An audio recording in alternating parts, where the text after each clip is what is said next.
Vasula, objavljuj sva moja čudesa svakom narodu. Nevini i čestiti primit će me raširenih ruku i okoristit će se mojim čudesima. Moram ponovno poučavati svoj narod da nauči iskazivati štovanje Otcu, meni i Duhu Svetomu. Iskazivati štovanje našoj slavi i moći. Štovanje našemu milosrđu i dobroti. Štovanje našim čudesima i našim znakovima. Eto, zato ih moram ponovno poučavati kako bi naučili tražiti moje sveto lice i prepoznati ga. Kad se vaši temelji ruše, ne trebam li ja intervenirati?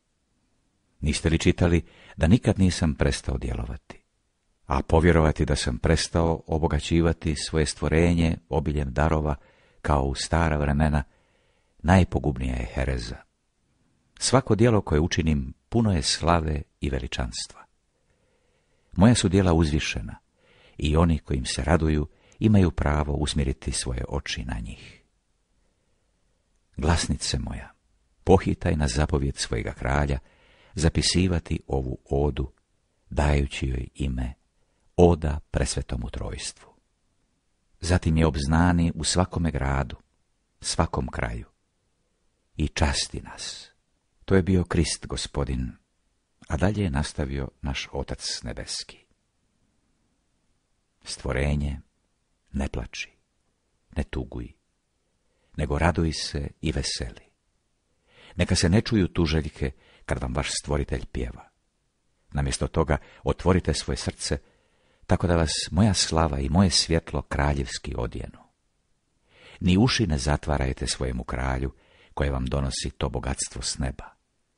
Bog, kojega smatrate nepristupačnim, nevidljivim ili skrivenim bićem, sada vam pomaže. Radujte se u ovim vremenima milosrđa i budite sretni. O, soju toliko ljubljeni!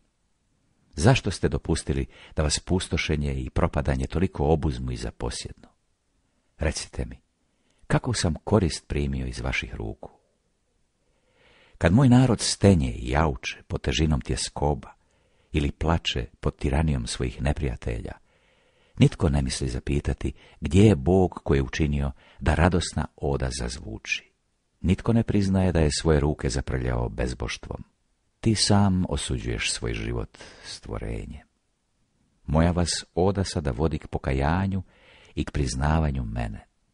Premda ste tijelo i kost i zemaljska tvar, ja sam vas obdario svojim duhom i stvorio vas prema svojoj slici.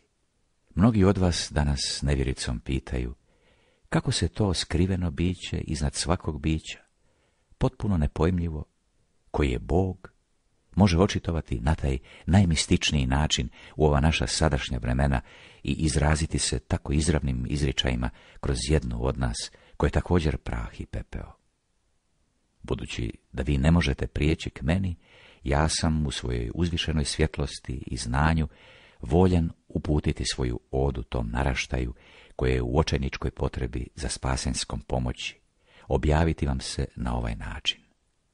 Prema tome, ja sam slobodan pjevati vam i podsjetiti vas na vaše prave temelje. Ja vam pjevam kako bih vas okrijepio i utješio, zacijelio slomljena srca i proizveo čudesa u vašemu srcu. Moja je oda slatka kao med svim ustima i poput glazbe na vinskoj gozbi.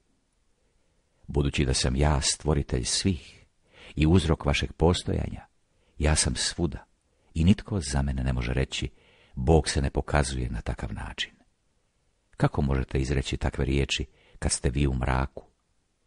Namjesto toga, skačite od veselja i provirujte iz svoje tame. Jer tko je kao ja? Otac, ja sam. Liturgijski himan vaše duše, ja sam. Sjajni Bog, ja sam.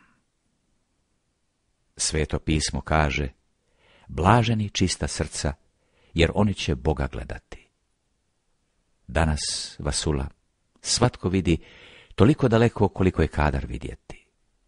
Ali ja vam svima kažem, i vi se možete uračunati među moje svece koji su dostojni gledati me, ako dopustite mojemu duhu svetomu da prođe kroz vas, da razbije svu vašu nečistoću. A kad se jednom čistoća zadobije, bit će vam dano viđenje mene. Ah, naraštaju, od samog početka mi smo vas stvorili na sliku svoje naravi, rekavši, načinimo čovjeka na svoju sliku, sebi slična. Ali kao što znate, đavao vas je u svojoj zavisti i mržnji prema meni i vama doveo da se suočite sa smrću. Ali zima je prošla i proljeće je osobno došlo na zemlju i otkupilo vas da vas opet iznova odjene svojom slavnom i božanskom ljepotom. Pa čega se onda bojite? Dođite sada svi vi koji me želite, izbijte se oko mene. Dođite i slušajte tu odu koja dolazi iz nebeskih spremišta. Blagoslovljen onaj koji me prigrli. Ja ću ga utvrditi u našem jedinstvu.